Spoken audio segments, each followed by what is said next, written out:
Welcome to A Story and a Song. This is indie artist Deborah Cohen. This is part 3 of the history of a song leader in the early congregations.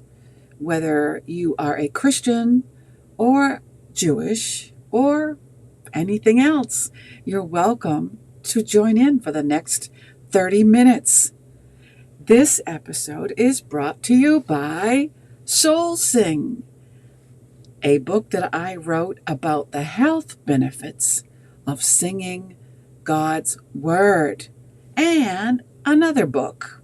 If you want to know the truth about Palestine, I have an updated second edition of Jewish Palestine, Arab Palestine, second edition, which I updated in January 2025, based on the facts about the history and land that was once called Palestine.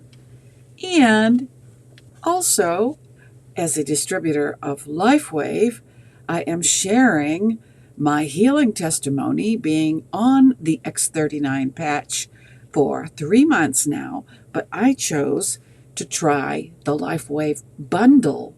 And the bundle is the X39 and X49. If you're looking for more energy without drugs, or if you're dealing with brain fog and you'd really like to focus on your mind, this patch, X39, does a wonderful job. The X49 is for building muscle, so that's why a lot of the jocks use the X49. So, without further ado, if you're interested in these, I should have said, go to my website, energylifewave.com. So, if this interests you, stick around for the next 30-ish minutes, and I will be back after this message.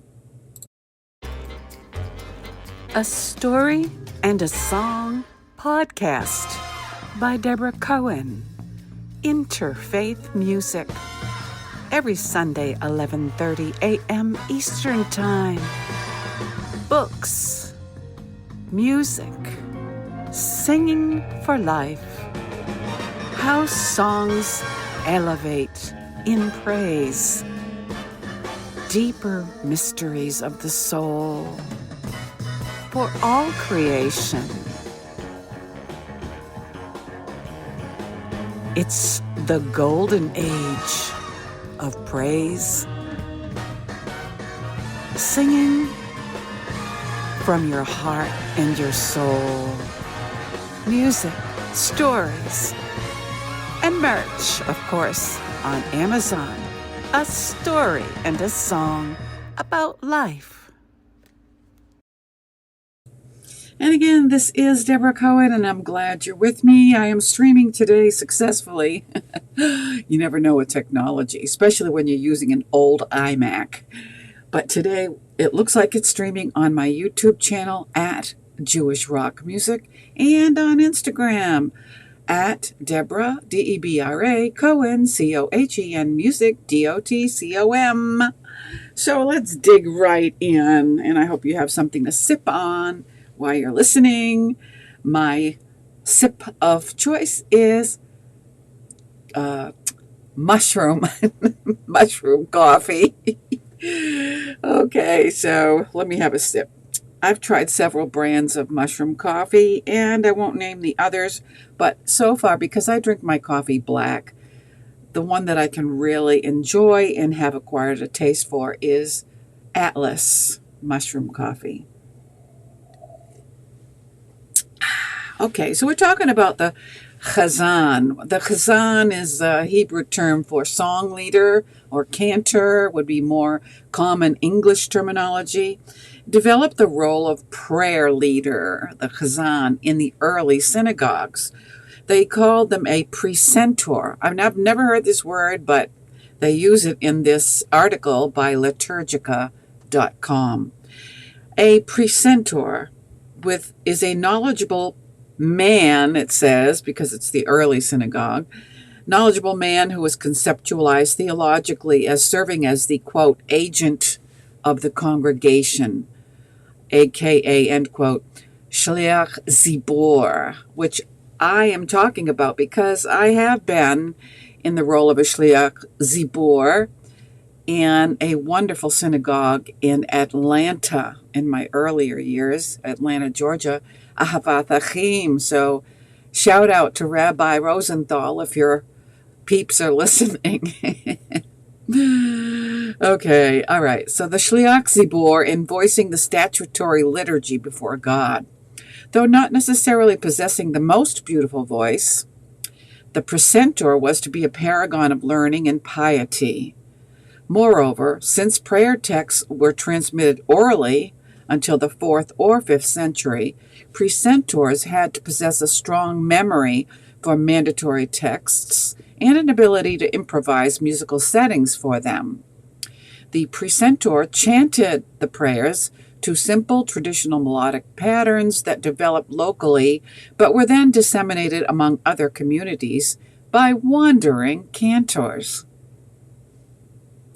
We think today of the chazan or the cantor as the precentor. Now and again, I don't think of the cantor or a chazan as a precentor. I never even saw that word till I started reading this website. It's precentor, in case you want to look it up. But in the early synagogue, the chazan functioned in many roles before specializing as the leader of prayer. When the professional cantor emerged as primarily a singer is not clear when. Though the rise of the specialized piyut may have been the primary factor, in that the piyut, being complex poetry, required specialized education on the part of anyone charged with chanting it. Then again, distinctions in musical ability have always been the norm. And especially today, one of my pet peeves is listening to a chazan that can't sing. I'm like, really? Don't you learn that in rabbinic school? Apparently not, at least in the conservative synagogues. It required specialized education on the part of anyone charged with chanting it. But then again, distinctions in musical ability have always been the norm. Various passages of the Talmud require 2 precentors for the morning services, and it seems that the second one was usually the better singer. So in our synagogue, we don't have 2 precentors, and it would be really good if we did have 2, one with actual ability to sing in key and lead people instead of just singing or chanting to themselves. I believe the role of the chazan today is to engage the congregation, which means you need to teach them about like a real wow moment, like explaining what a word is or mentioning what it was for Levitical praise, or just telling the congregation that your job is not just to listen, not just to hear, actually to engage and actually to sing. Although there is much dispute today, I've had testy conversations with people that say that there's not much singing in Pisuke di Simra today, and I totally disagree. So that's what started me on this exploration of liturgical singing in today's synagogues.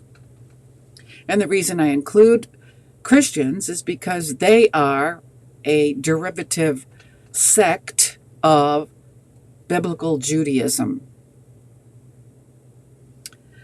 All right. So we're talking about the Talmud. So I can also say, in learning about this myself, well, the Talmud had 2 precentors. I'll have to start using this word in my conversations. Did you know that the Talmud talks about 2 precentors at the Bima? And, one of them was usually the better singer. So why don't we have 2 precentors? Placing the better singer after a non-professional remains the custom today in most traditional Jewish communities, which still differentiate the lay precentor or the Baal HaTefillah, the master of prayer, from a professional or semi-professional cantor, the chazan. So this is telling me that there would be a lay precentor or the Baal HaTefillah or the Gabbai we have in our synagogue, with a singer, an actual singer, not, somebody that can carry a tune, all right? Whenever it was that the post of cantor developed into a primarily musical role, good cantors were in great demand, and they went from community to community, shaping regional repertoires of melodies and melodic fragments that eventually crystallized into fixed patterns that individual communities viewed as sacred and obligatory. Early forms of such chants were preserved in all Jewish communities, but we can never be certain about the antiquity or any particular chant. Simple tunes may be ancient, or they may be later simplifications of more complicated chants. The synagogal chant repertoires are known as the collective noun called the nusach. Nusach. So if you are singing a familiar melody, or in the synagogue that I am in, there are expected Ashkenazi melodies in the liturgy. If you're leading, those are nusach. It's familiar, it's tradition, it's what people expect to hear, unless you are following somebody like my teacher, Joey Weisenberg, who has different nusach. Or my other favorite cantor, Hillel Tigay, who is my favorite cantor out in LA at Ikar. All right. It makes use of the traditional melodic patterns, some of them fixed, others flexible or modular, in order to create an artistic musical expression of the form of content of the prayer. Particularly prominent in Ashkenazi tradition, liturgical recitative. Oh, my tongue is getting in the way here. Liturgical art is called chazanut. Okay. It serves today as the entire repertory for the lay precentor, but as the mere basis for the liturgical recitative of the professional cantor, whose liturgical art is called chazanut. Chazanut. And right now I am working on writing a melody, which I am wondering who wrote the music. I've contacted my former cantor, Hillel Tigay, because I've heard him use this nusach for his album, Judea. If you listen to his song, Baruch Hamakom, that melody is forever imprinted in my brain, and I want to apply it to the 7 blessing prayer, which is called Baruch She'amar, and once I discovered that these are blessings that we have an opportunity in Pisukei di Zimra to say these 7 blessings to God on Shabbat, why wouldn't everybody want to be singing it to God, or at least speaking it? But, in the congregation, not to pick on people, but we just kind of skim over it. We say the first 2 lines of it, and only the Gabbai says the first 2 lines. Everybody else just listens, and then he skips down to the bottom 2 lines and chants that, not even in a nusach, or if it is, I don't recognize the melody. I don't understand, but anyway, okay, all right. So it makes use of the traditional melodic patterns, some of them fixed and others flexible or modular, in order to create an artistic musical expression of the form or content of the prayer. So for those of you who have told me that there's not much singing in Pisuke di Zimra, I beg to differ with you. Particularly prominent in the Ashkenazi tradition, liturgical recitative involves some improvisation and artistic freedom. Yet, at its best, it is firmly bound to the traditional melodic formulas that, in turn, are connected to the liturgical function of the prayer and its calendrical setting. These words here, I mean, it's like for the cantor who is schooled. I am considered a cantorial soloist, so I have not had as much education as a rabbinic school graduate who is a cantor. They can probably breeze over these words, or it could be my dyslexia, that's probably what it is. But in the Sephardic tradition, which I, for some reason, innately lean toward, and if you look at the picture, if you're listening to this in video format on YouTube, you can see a picture of the Middle Eastern instruments that are used in praise. So it's more something that you would see and hear in a Sephardic synagogue. Cantors tended to emphasize diction and accurate Hebrew pronunciation rather than vocal embellishment. Where such ornamentation developed into chazanut, however, as in the Ashkenazi synagogue, ambivalent feelings developed toward cantorial artistry, and I'm experiencing this in this very day and age in 2025. It's really tough. At its best, chazanut expresses sublimely religious sensitivity, even if the style is suspected of deteriorating into a display of cantonal vanity and of opening the back door through which foreign melodies may infiltrate sacred worship. And by foreign, I would say those are melodies that came from people that want a hit song. Their primary goal for singing is not for Hashem, but yeah, it would be great. I mean, I would love to. I'm an indie artist. I have music on Spotify. I would love to make a living at what I love to do, but maybe someday. Okay, all right. Severe criticisms of chazanut abound in the rabbinic literature of many countries in various periods from the 9th century to this very day. That's right. Oh, everywhere you go, there's always somebody that wants to rain on your parade. So sad. Why don't we all just go there to the synagogue or the church, congregation, whatever, and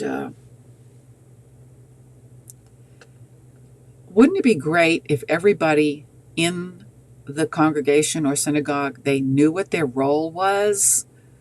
Because, if you know that you're a Levi or Levi, then it's clear what your job is, to lead and sing praise. And if you can't carry a tune, then go to school for it. There's something called ear training, so you've got no excuse. The common accepted reason why people say they can't sing is because they haven't gone to ear training. It's something that you have to look for because apparently it's not even taught in cantorial schools, based on what I've heard on YouTube and in synagogues. Then if you're a Cohen, then you know what your role is in the synagogue. And if you're not, then you are Israel, the rest of us who have designated roles in the congregation, and it's up to the leaders to help people to understand when they come to a synagogue and become members, or a church for that matter. I mean, the role of the leaders is to help other people find their roles. And a lot of times that's just not even done. So what happens is when people come in to a synagogue or church and they want to give more than just their membership money or tithes.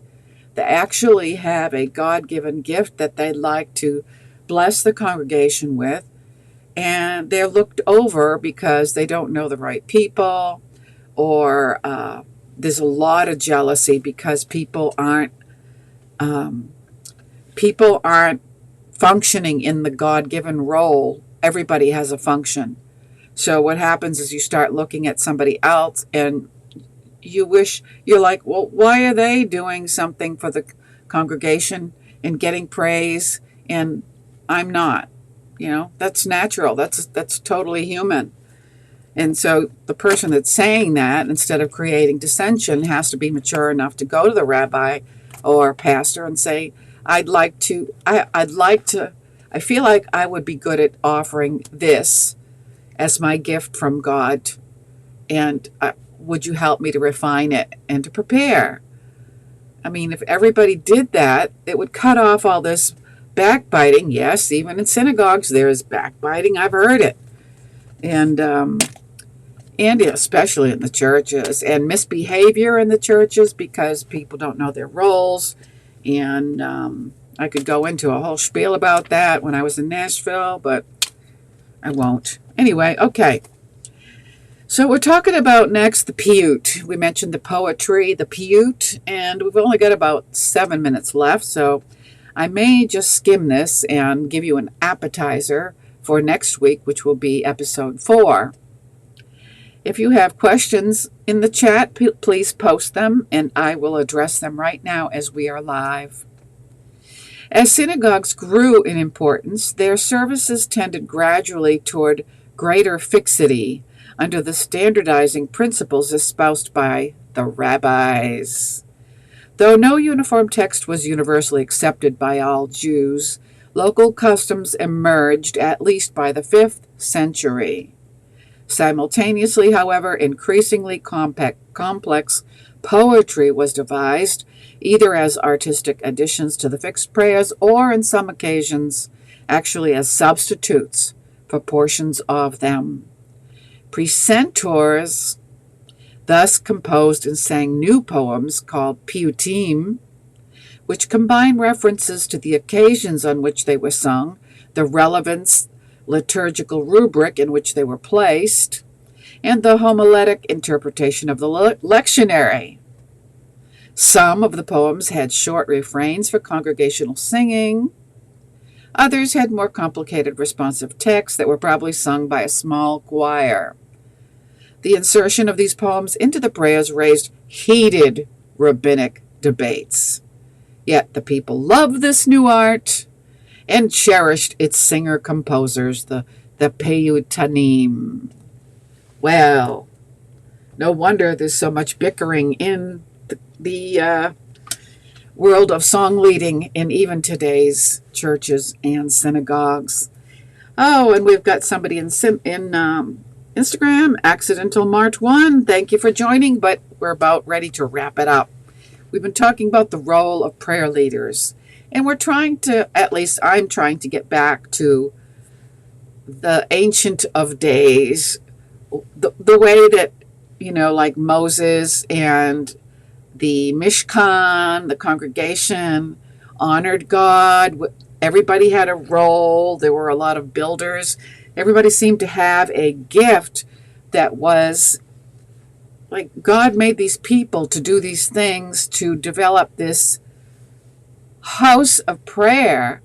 And unfortunately, in today's houses of prayer, we've got too much man-made ideas, and you wonder where the spirit is. There's too much ego, and, anyway, I am an artist, a liturgical artist of song, and a cantorial soloist. Also have a singing circle in Clearwater, Florida. And my teacher, my guru of choice is Joey Weisenberg. So if you're looking to hear contemporary Jewish praise, look up Joey Weisenberg's music or Deborah Sex, Mince is the other one that I follow. And they're like traveling cantors, and they share modern day praise, but very much singing in unity, very well explained that even if you don't have an excellent voice, you can still be a part of these rising song singing circles as singers and musicians who want to really feel the vibration of everyone in the room, because music is sound waves, right? It's actually possible in a group of singers, if you get over yourself and leave your ego at the door, you can actually start to look within and think about God in a much higher level. When you sing, it's a miraculous experience to hear your own voice start out maybe even croaking, ordinary. And as you continue to seek God and sing, I have heard my voice change. It gets louder, bolder, and unfortunately, in trying to get closer to God this way, a lot of people in a group, church, congregation, whatever you have, because this is not taught, some people perceive that I'm like showing off, or they'll say, well, I wish I could sing like that. They're comparing themselves to me, which is totally wrong. You may aspire to sing like me. I mean, I had go to singing lessons. I offered singing lessons at this congregation that I'm in, and it was called Soul Sing, and maybe only a few people came. They already made people that wanted to come or griped to me and said that people with not good voices weren't given the opportunity to come sing up front. I gave them the opportunity to do exactly that, and they didn't show up. I'm like, so, stop your complaining, find out what your gift is with God, and work on it. We're all diamonds in the rough. Nobody's going to hand you your polished gift contribution without you doing the work first. So find out what your God-given gift is. How do you do that? Prayer. Then find a church or a congregation or a synagogue that resonates with you spiritually, and make a meeting with the rabbis or pastors, and tell them what your gift is and that you'd like to use it if you can get help refining it. The job of the leadership is to equip people. So when they come, they are growing. It's like anything else in life. If you stop growing, then you start shutting down, looking at others, becoming jealous, backbiting, and you fall into nothingness that helps anybody, not even yourself. So let's get over whatever, if we've been overlooked in our lives. I have. Yeah, it's really, I know what it's like. Rejection doesn't feel good. So anyway, I am just going to share a few videos in closing, and I hope that I have helped you or encouraged you somehow. If you want to watch this in sequence, this is episode 3. You can find them archived on my YouTube channel at Jewish Rock Music. Okay, very good. So let me share with you a CD that I made. It's in Hebrew. It's for Kabbalat Shabbat services. If you're Jewish and you want to learn the music for Friday night services, here is the CD. Soul Sing CD 2025.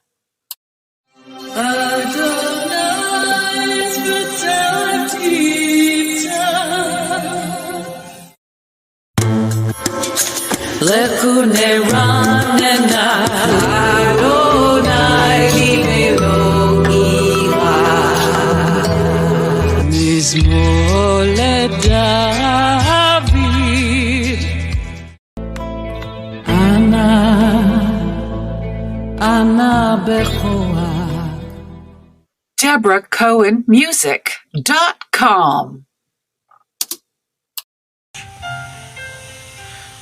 for the last year and a half. I think it's actually 19 months now since Israel was attacked. And we pray for the soldiers of Israel, for the people of Israel. And that's about all we can do right now. Support them and pray for them. Avinu Sheba Shamayim.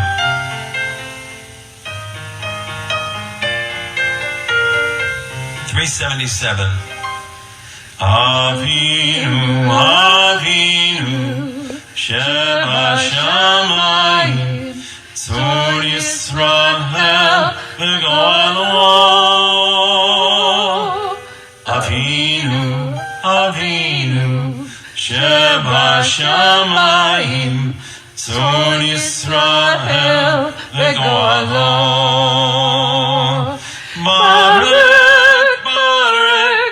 Medinat Yisrael, Reshit Tzmichat Geulateinu,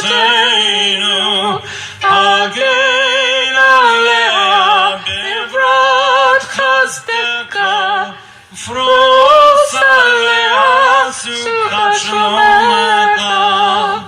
Avinu, Avinu, Sheba Shamayim, Tzur Yisrael v'Galo.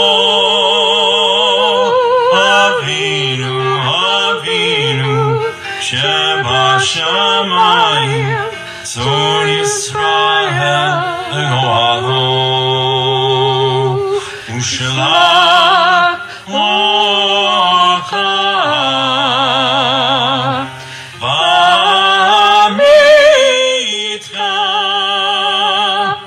l'roshea Saraya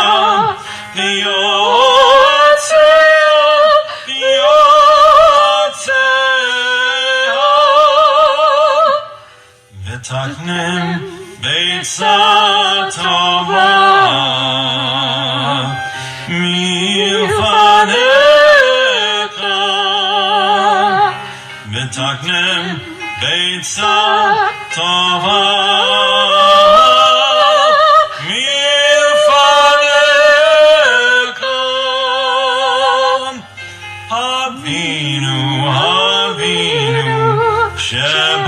Shamayim, Tzur Yisrael v'Galo.